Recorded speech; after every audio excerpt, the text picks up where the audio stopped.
Ikaduha nga sugo sang Dios. Dili mo paghingalanan ang ngalan sang Dios sing walay kapuslanan. Sala ina kung hingadlan mo nga wala pulos. Pero kung hingadlan mo nga may pulos, hindi sang sala. Mga pamangkot, ginamit mo ang ngalan sang Dios sing walay pagtahod. Kung gingamit mo wala pagtahod, sala. Parte sa pagtahod, damo ini kahulugan. Number 1, hindi paghimuon nga budiga ang mga kapilya. Kaya hindi tayo budiga, kapilya. Palayoon ang baho nga sapat sa kapilya. Kaya kung isa nag-outreach kami, ila kapilya, may mga higko sang baka, kag kanding, ano pa nga mga sapat. Ay puluyan sang Diyos ina, hindi niya turil. Sunod yung tanda sa pagtahod, hindi paghian ang pader sang kapilya. Kaya hindi na ilihian kapilya. Sunod yung tanda sa pagtahod, ang manig na tawag yung genuflect. Anong genuflection? Inabla ang pag-agi mo tubang sa altar, ang ginamisahan sang pari, altar. Kita mo kandila nga ginasindihan, ang kandila, tanda sang presensya sang Ginoo. Mag-agi ka da, tiko mo imo tuhod, luhod. Genuflection. Kag kung gasimba kita, focus kita sa pari, sa atong pagpangadi, hindi kita mag-focus sa atong mga kaingod. Diyos yung istoryahon ta. No? Hindi atong kaluyo. Sunod yung pamangkot para atong mabalaan kung kita bala nakasala sa kaduwa nga sugo sa Dios. Ining pamangkot yung tawag nga, nanumpa ka bala o kung gipasumpa mong iban sa butig. Sobra-sobra nga pangako sa Dios, sala. Pangako nga lang sang imo masarangan. Simple lang nga bagay. Tandaan mo, kag imo himuon. Ang iban, sobra-sobra na nga pangako. Pero bisan isa gani, way niya pagtumana. Ang sunod nga kahulugan sa ining mga bagay mong ginatawag nga presumption. Anong presumption? Sobra na bala ang kakaluoy sobra na bala pag-abusar sa kaluoy sang Ginoo, no? Ang pagpangako mo bala nagasiling ka nga sige, sa buwas lang ako mabag-o. No? Kung ano pa dai mo pangako. Masimba galing ko adlaw-adlaw. Ay simplihon mo lang yung imo pangako. Imo tandaan kay himuon mo dayon. Himuon mo gid dayon. No? Hindi nga masiling ka lang, sige Lord, hindi na ako mag-inom. Buwas lang, kay birthday ko pa subong, ay mayad, abe, kung mabuwasan ka pa. Ay kung hindi na, kaluoy ka man. Kaya kung nag-promesa ka sa Ginoo, hindi magpanumpa-numpa makunano, pada ang mga bagay, simple lang yung promesa, tandaan mo, himuon mo dayon. Sunod, gintiaw-tiawan mo ang mga pari o kun madri kag mga butang sagrado. Kung ginapakalain mo ang pari, mas ginapakalain mo ang Diyos nga nagsugo sa pari. Kay sinugo sang Diyos ang pari. Kay kung ginapakalain mo ang pari, ay ginapakalain mo ang Diyos. Kay Diyos nagsugo sa pari. Sugo sang Diyos sa pari, bunyaging bata. Kumpirmahi ang dalaga ng sultiro. Paklawatang wala mortal nga sala. Pakumpisara ang may sala. Badli siya ang nagamasakit. Ordinahi ang gusto magpari. Kagkasla ang mga gusto magpangasawa. 7 ka sakramento, 7 ina kasinugo sa Dios sa pari. Nga ginahimo ina sang pari sa ngalan sang Dios nga nagsugo sa iya. Halimbawa, bunyag. Mahambal ang pari. Ginabunyagan na ikaw sa ngalan sang Amay, Anak, kag Espiritu Santo. Sinugo lang ako sa Dios Amay, Anak, kag Espiritu Santo. Katungdanan ko ni sa Dios Amay, Anak, Espiritu Santo nagsugo sa akon. May tawag nagreklamo. Siling niya pabunyag sa pari. May sala man ang pari. Kung may sala ang pari, higko kamot sang pari.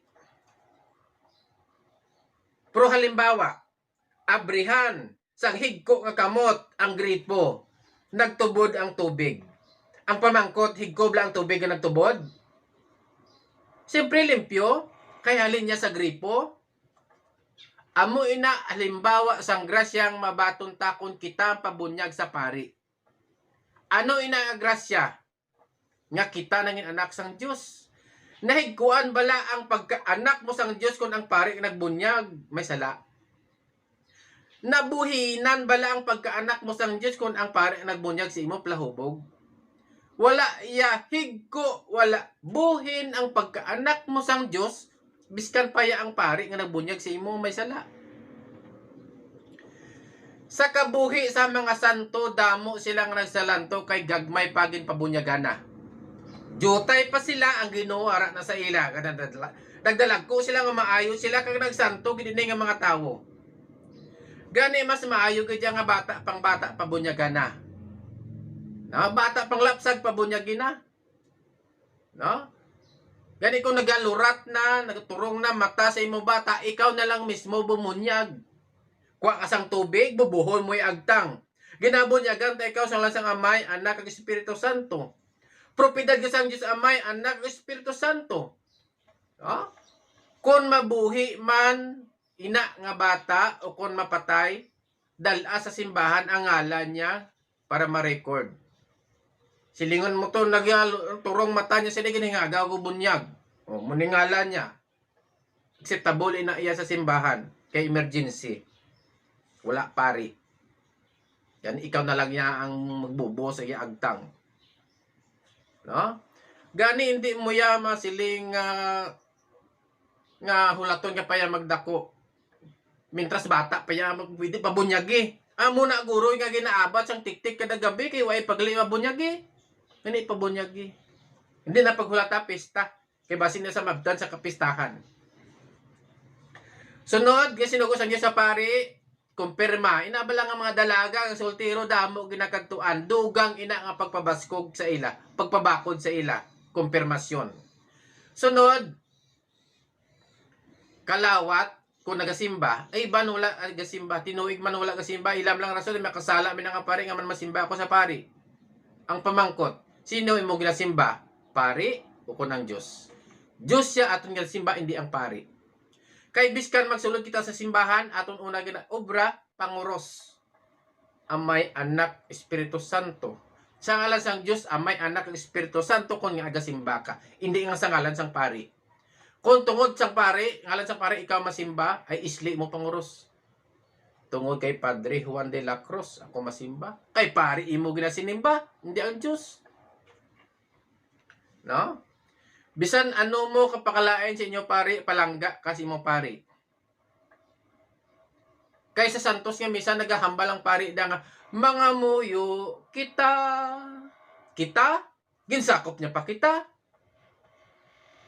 Kay kung naaki yung pari, mahambal ang pari nga, mga muyo, ako, pangamuyo man kamo, mansiganay na lang kita, gani, ang pari, biskan ano mo kapangakig, pakalain siya, wala, yan nagapangakig ang pari.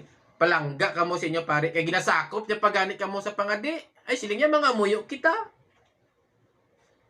No? Sa sulod sa Santos nga misa, naghambal ang pari nga, ayaw pagtamda akong sala.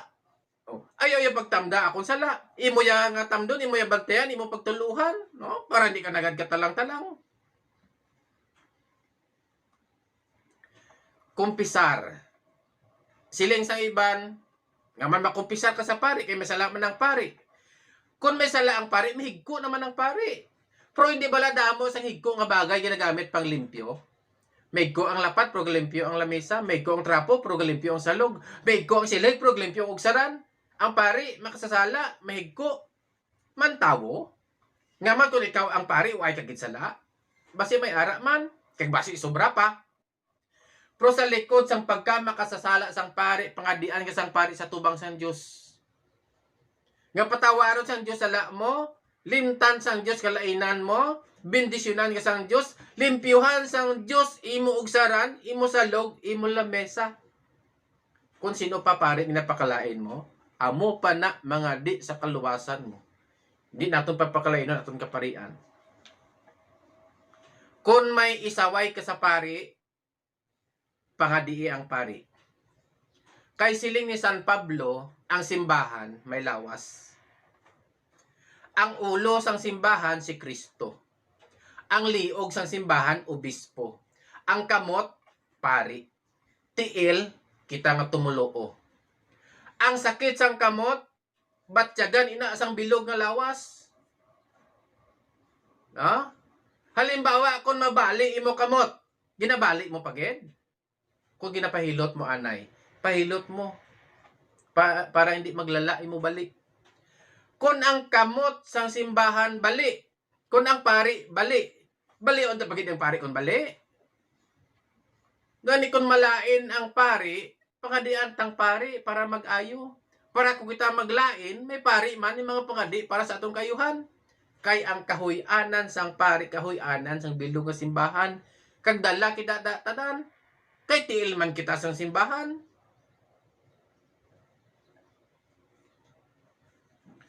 Sunod nga sinugo sang Dios sa pari, amo ginatawag nga badlis. Ang pagbadlis, hindi ina ang ginasakuan ka mapatay. Ang pagbadlis, amo ang pag-utod sang halit sang yawa para hindi ka dali mapatay. Dako tsansa nga maulian ka kung badlisan ka. Pwera lang kung kuluwaon ka na sang Ginoo. Kung kuluwaon ka sang Ginoo, badlisan ka o kung hindi, patay ka gidna. Kay kuluwaon ka. Propili ka. Mapatay nga wala sala kay nagpabadlis ka o kung mapatay nga damo sala mo kay wala ka nagpabadlis. Pabadlis ka? No? Patay nga wala sala kundi palangit ka. Kag orden sa gusto magpari, kag kasal sa mga gusto magpangasawa. Ina nga mga bagay sinugo sang Dios sa pari. Nga kung ginapakalain mong pari, mas ginapakalain mo ang Dios nga nagsugo sa pari. Sunod, nga pamangkot, naglapas ka sa imo saad. Imo pangako, wala mo na pagtumana. Kasala ka man.